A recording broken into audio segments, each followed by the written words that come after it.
கங்கை ஆறு வரை படையெடுத்து சென்று வெற்றி பெற்றதின் நினைவாக கங்கை கொண்ட சோழபுரம் என்ற நகரத்தை உருவாக்கி முதலாம் ராஜேந்திர சோழன் இக்கோயிலை கட்டினார்.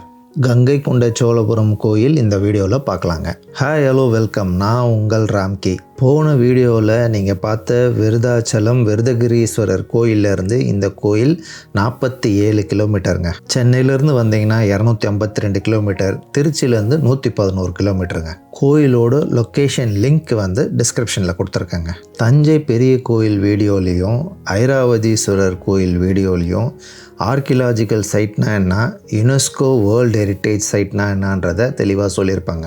1987 உலக பாரம்பரிய சின்னமாக தஞ்சை பெரிய கோயில் அறிவிக்கப்பட்டது. பின்னர் 2004 ஐராவதீஸ்வரர் கோயிலும் கங்கை கொண்ட சோழபுரமும் தஞ்சை பெரிய கோயிலுடன் இணைத்து கிரேட் லிவிங் சோழா டெம்பிள்ஸ் என்று யுனெஸ்கோ வேர்ல்டு ஹெரிட்டேஜ் சென்டரால் அறிவிக்கப்பட்டது. 10ஆம் நூற்றாண்டிலிருந்து 12ஆம் நூற்றாண்டு வரைக்கும் வெவ்வேறு சோழ அரசர்களால் கட்டப்பட்ட இந்த 3 கோயிலுக்கும் அதிக அளவிலான கட்டடக்கலை ஒற்றுமை இருக்குங்க. இந்தியன் ஆர்கியலாஜிக்கல் டிபார்ட்மெண்ட் இந்த கோயிலை ஒரு ஹெரிட்டேஜ் மானுமெண்ட்டாக டிக்ளேர் பண்ணி அவங்களே பராமரிச்சுட்டு வராங்க. தனது தந்தை முதலாம் ராஜராஜ சோழன் கட்டிய தஞ்சை பெரிய கோயில் போலவே தாமும் ஒரு கோயில் கட்ட வேண்டும் என்று முதலாம் ராஜேந்திர சோழன் 1025 இக்கோயிலை கட்டினார். இடைக்கால சோழ தலைநகராக விளங்கிய தஞ்சாவூரிலிருந்து தான் புதிதாக நிர்மாணித்த கங்கை கொண்ட சோழபுரம் ஊரை தனது தலைநகராக முதலாம் ராஜேந்திரன் மாற்றியதிலிருந்து தொடர்ந்து அடுத்து 250 ஆண்டுகளுக்கு கங்கை கொண்ட சோழபுரமே சோழர்களின் தலைநகரமாக விளங்கியது.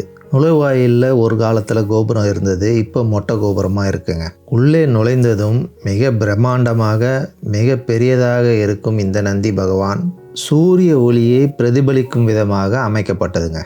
விளக்குகளை அணைத்துவிட்டு மூலவரை இருட்டாக பார்க்கும்போது இந்த நந்தி பகவான் மேலே படுற சூரிய வெளிச்சம் அங்கே பிரதிபலிக்குங்க. 2018ஆம் ஆண்டில் தான் கொடிமரம் வச்சு பிரம்மோற்சவம் பண்ணாங்க.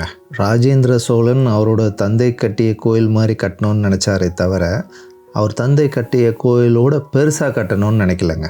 தஞ்சை பெரிய கோயில் ஆணின் அம்சமாகவும் இந்த கோயில் பெண்ணின் அம்சமாகவும் கருதப்படுது. நுழைவாயிலுக்கு எதிர ஒரு சின்ன நந்தி பகவானும் 2 பெரிய துவார பாலகர்கள் சிலையை பார்க்கலாங்க.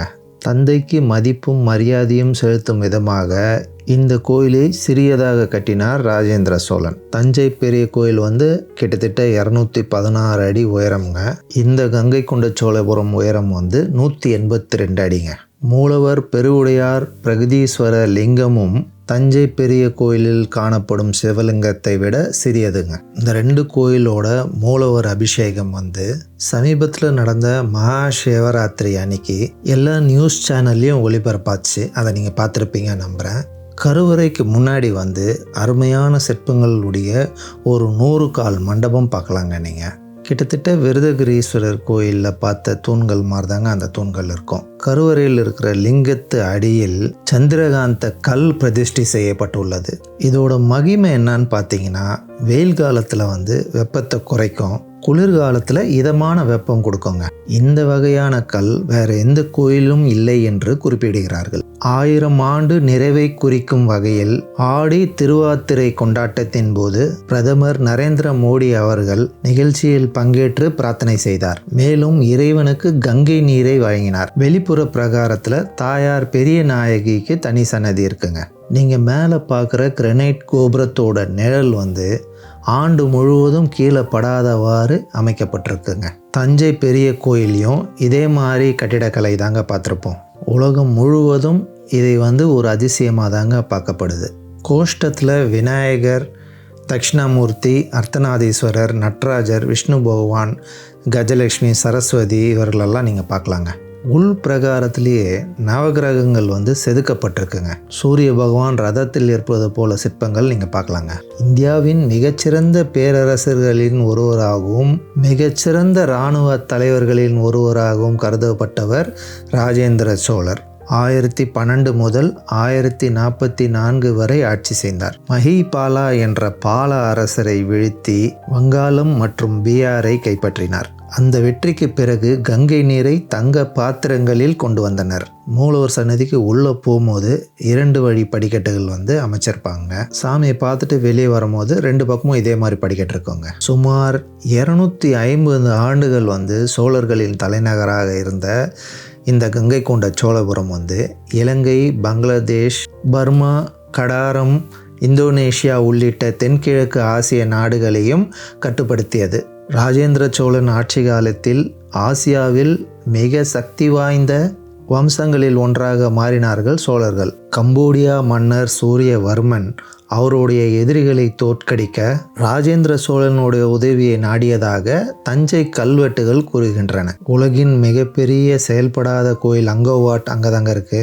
பின்னர் சோழர்களின் தலைநகரம் சிதம்பரத்துக்கு மாற்றப்பட்டது. தஞ்சை பெரிய கோயில் மாதிரியே இந்த கோயில் உச்சியில் இருக்கிற கோபுரக்கல் வந்து ஒரே கல்லால் செய்யப்பட்டதுங்க. மூலவர் சிவலிங்கமும் ஒரே கல்லால் செய்யப்பட்டது தாங்க. இந்த கோயில் வந்து கொஞ்சம் தூரத்தில் வந்து அரண்மனை இருந்ததுக்கான அடையாளம்லாம் கண்டுபிடிச்சிருக்காங்க. இந்த கோயிலேருந்து அந்த அரண்மனைக்கு சுரங்கப்பாதை இருக்கிறதாக நம்பப்படுதுங்க. இந்த கோயிலில் உள்ள பல கல்வெட்டுகள் நகல் எடுக்கப்பட்டுள்ளதுங்க. அதில் பெரும்பாலானவை சோழர் காலத்து கல்வெட்டுகளாக இருந்தாலும் பாண்டியர்களோட கல்வெட்டும் விஜயநகர பேரரசோட கல்வெட்டுகளும் இருக்குங்க. 11ஆம் நூற்றாண்டில் கட்டப்பட்ட கோயில் என்பதால் தேவார பாடல்களில் இது இடம்பெறவில்லை. இத்தலம் திருவிசைப்பா திருப்பல்லாண்டு திருத்தலங்களில் ஒன்றாகும். இங்கு உள்ள பெரியநாயகி அம்மனுக்கு காஞ்சி பெரியவர் சந்திரசேகர சரஸ்வதி சுவாமிகள் ஸ்ரீ சக்கர பிரதிஷ்டை செய்து வழிபட்டதாக கூறப்படுதுங்க. குழந்தை வடிவில் இங்கு உள்ள துர்க்கை அம்மன் ராஜேந்திர சோழனுக்கு குலதெய்வம் என்று கூறப்படுகிறது.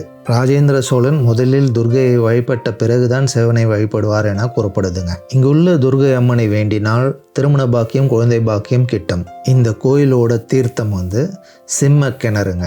கங்கையிலிருந்து கொண்டு வந்த நீர் இங்கே ஊற்றப்பட்டதாக கூறப்படுது. இங்கே வரும் நீரே கங்கை நீராக வருவதாகவும் கூறப்படுது. கோயில் கும்பாபிஷேக நீர் வந்து இங்கே வடியும்படி செய்துள்ளார்கள். கொஞ்ச நாளைக்கு முன்னாடி நான் போட்ட திருவலங்காடு வீடியோவில் செப்பு தகடுகள் கிடைத்ததை பற்றி சொன்னாங்க. தன்னிடம் தோற்ற வட மன்னர்களை தங்க பாத்திரங்களில் கங்கை நீரை கொண்டு வந்ததை பற்றி அதில் குறிப்பிட்டுள்ளதுங்க. உங்களுக்கு இந்த வீடியோ பிடிச்சிருக்குன்னு நம்புகிறேன். பிடிச்சிருந்தால் லைக் பண்ணுங்கள், கமெண்ட்ஸ் பண்ணுங்கள், ஃப்ரெண்ட்ஸுங்களோட ஷேர் பண்ணுங்கள். அடுத்து இதே மாதிரி ஒரு சூப்பர் கோயிலில் நம்ம மீண்டும் சந்திப்போம். தேங்க்யூ, பாய்.